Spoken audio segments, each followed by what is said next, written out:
யார் உதவியும் நாடாமல் சொந்த முயற்சியிலே வெற்றி பெறும் ராசிகள் அப்படின்னு காலபுருஷத்தப்படி சில ராசிகள் இருக்குது.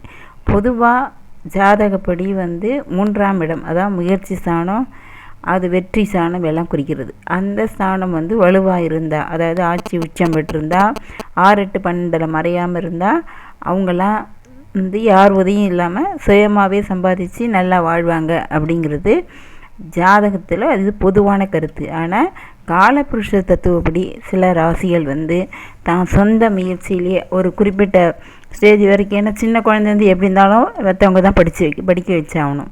அது படித்து முடித்த பிறகு இந்த ஒரு உரிய கல்வியை முடித்த பிறகு தன்னுடைய சுயமாகவே எல்லா காரியங்களையும் ஈடுபட்டு அவங்க தன்னையும் காப்பாற்றி தன்னை சுற்றத்தாரையும், அதாவது தாய் தந்தையரையோ அல்லது கணவன் மனைவி குழந்தைகளையோ காப்பாற்றுவாங்க. அந்த தன்மை சில பேருக்கு தான் கடவுள் கொடுத்துருக்கார். அது எந்தெந்த ராசினா மேஷம், மிதுனம், கடகம், சிம்மம், கன்னி, விருச்சிகம், மீன ராசிகள். இந்த ராசியெல்லாம் முயற்சியில் வெற்றி பெறும்.